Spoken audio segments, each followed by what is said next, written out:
Before I mark for my extractor, I want to mark where my barrel is indicated in my action. You don't necessarily have to do this, but it makes it easier when you want to take it apart and put it back together. So all I usually do is put a little dot. This is a sharp little punch I have here. Get up close as I can. Little dot, and that's it. I don't know if you can see that, but a little tiny dot right there lines up with my mark. This extractor cut, there may be a better way to do this, but this is the only way I've ever done it, and this is the only way I've ever seen it done. So what I have here is, and you can use different stuff, but this is a 7/16 inch lathe cutter. Just a piece of high-speed steel, or this one's actually cobalt. And so what you want to do is this. See, this has a bevel on it, and then the bevel is going to be on the bottom or the top. So we're going to stick this in the lug raceway, and we're going to push it in here, and we're going to tap it, and then this top part is going to mark it. Then we're going to flip it 180 degrees, stick it back in there, tap it, and then this will mark it, and we should get some marks for our, I have two of them here because I don't have one that's long enough. Should get some marks that are on our barrel. And I'm holding it, putting pressure down, and all I'm going to do is come back here and give it a couple taps. And then I can look in there and see if that was enough. Yep, so we got a nice little line. And then I'm going to flip this 180 degrees, so now our bevel is pointing up.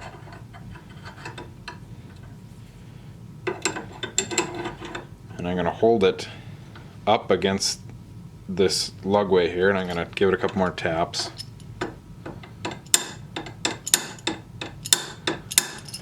And then we'll double check and make sure that that is where we want it.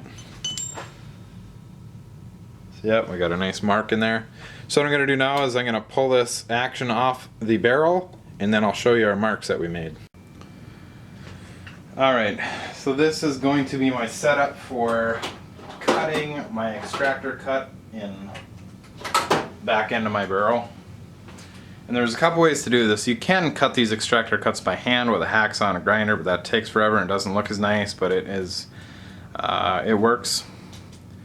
However, I'll show you the way I have this set up. This setup is because I have such a small milling machine. If I had a larger milling machine with a larger vise, I would use some V-blocks actually in between the jaws, or this V-block in between the jaws. This is a setup I have for this machine. So there's a couple different ways. There's actually 3 or 4 different ways to set this up. The first way is you want your barrel level with your table, assuming your table is level. So a couple of different ways. If you have a straight taper barrel, you can just get a machinist level, stick it right on the top. And in this case, I have a straight out to about here. So mine is just under 1.25 inches out to here, so I can stick my level on here. And as long as I'm flat here, and then I have a gap out here, and then I'm level. I already set this up. So that's one way to do it. Is it going to be level with a bore? Maybe, maybe not, probably not. But the other alternative, so that's, and then the other thing we got to do is we want to get our extractor cut even across the back end. So in order to do that, you can come over here with your receiver, and assuming your receiver is square, which most of this one I can guarantee is not, but we're going to get it as close as we possibly can. So we're going to go off the bottom rail here, and you could theoretically go off the lug rails.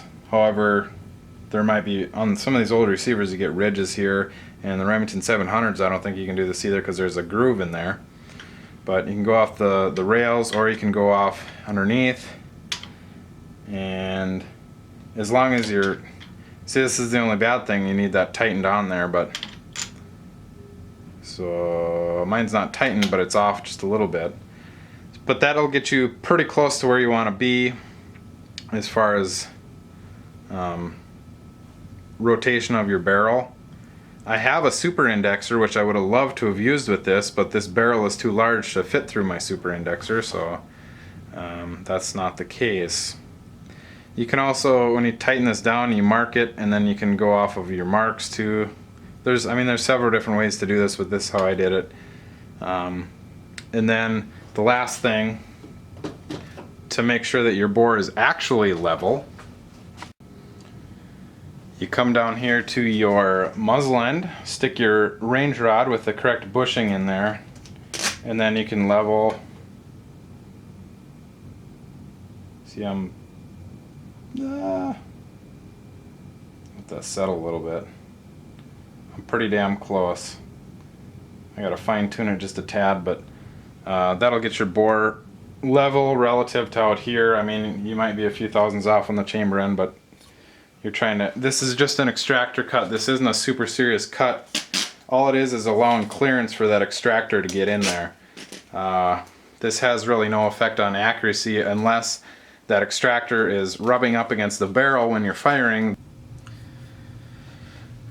So to cut this extractor cut, I can't remember if I showed, it's been a few days, this thing has been set up for a few days. But as you can see down here, there's one of our marks right there. You can see it right there, the bottom there. And that is when we marked our barrel and the receiver. And usually the best way to do this, I've found, well, if you have a big enough mill, you can just stick it in there and use a, well, you can even use it on a smaller clossing like mine here, but a woodruff key cutter will cut, you know, this thing perfectly, but I don't have one of those, and I probably should have ordered one before I did this, but I didn't think about it. In the past, you can do this by hand. It's a lot more work and it's not as nice looking, but you take a hacksaw and you cut that off, and then you grind this all out and file it all out smooth. But I thought I'd give this a shot because I haven't done it this way before, but I was just kind of curious. So I first cut the top one, and then I'm just going to line up on my bottom mark here.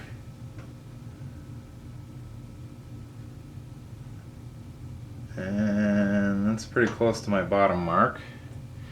I'm just sighting down the blade here. Is there a better way to do it? Probably, but so I'm going to try and cut a top and a bottom, and I might go through the middle and cut a few more times and see how it ends up. But I got I think this is a 28 tooth 2 1/4 or 2 1/8 diameter slitting saw, and I'm running at about 350 RPMs, and it seems to be cutting pretty good. This is a brand new blade, so I'm just gonna turn this on, and you can watch me cut a little bit here. Try to get you a good light. So we'll see how it goes here. And I've got my Y-axis zeroed out, so I should just have to feed in on my X. As far as feed rate,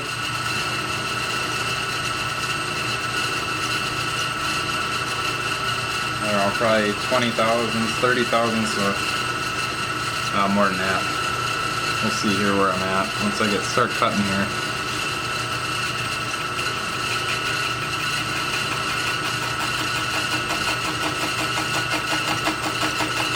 Maybe about 100 thousandths a minute.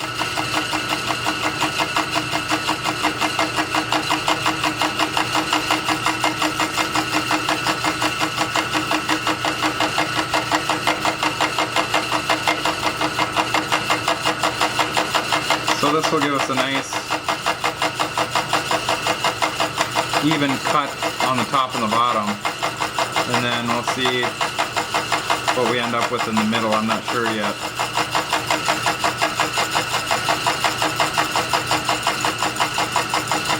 This is a 3/32 wide slitting saw blade. I'm probably going faster than 100 thou a minute, probably 150.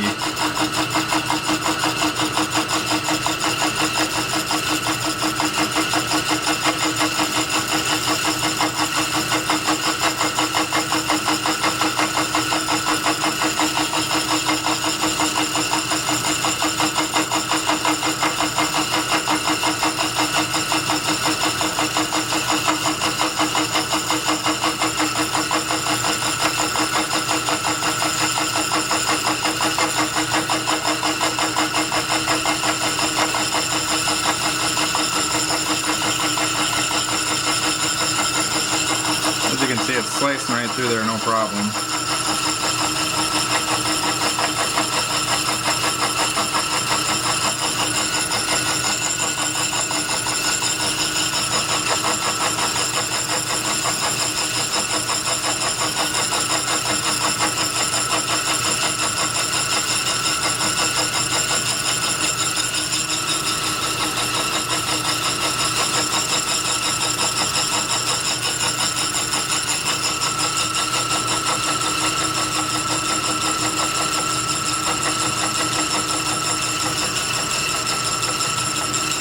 You just want to make sure,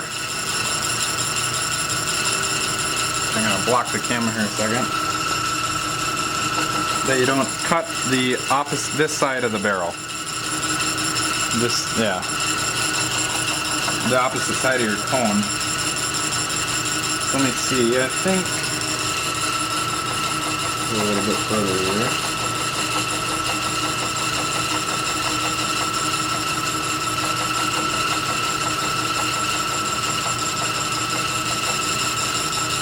I do have this zeroed out.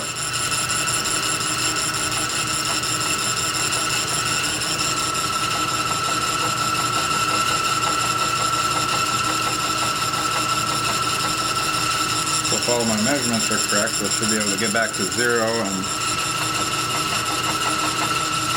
see there I'm starting to cut the other side. I don't want that, so I went too far. Alright.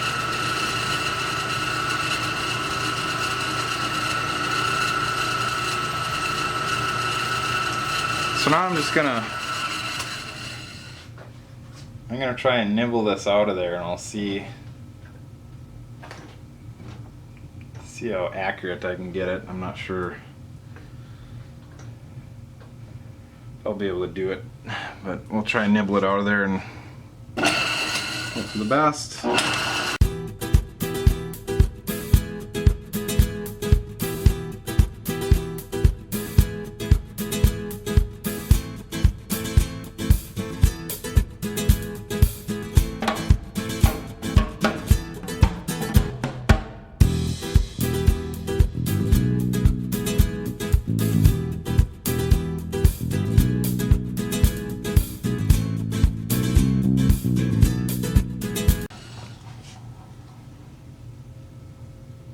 Yeah, that looks pretty good.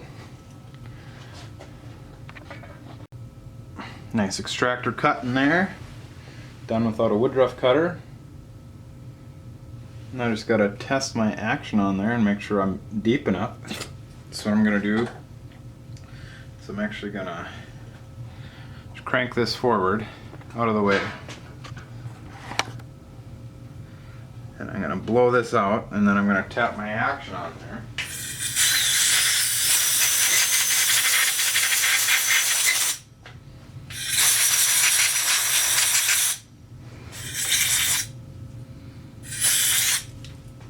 Alright, so now I'm going to screw this guy on there, hopefully.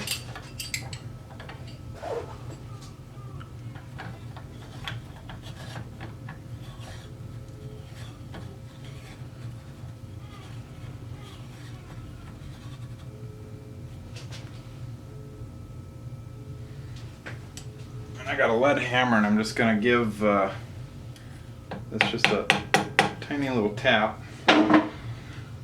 That should get me close enough to line up on it. Then I'm going to get my bolt with my extractor on it. And I'll stick it in there and see if it fits.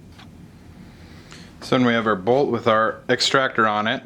And hopefully this will close. And it does. Goes all the way down into battery, so that's good. So we got plenty of clearance there for our extractor.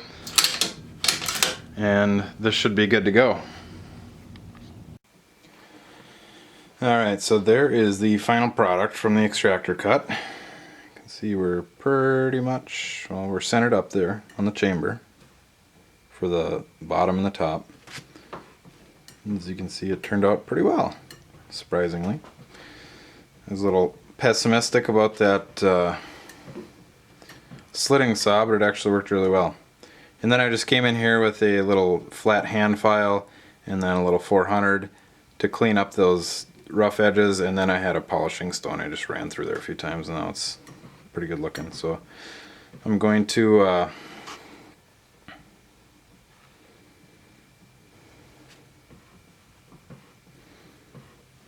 think it looks pretty good.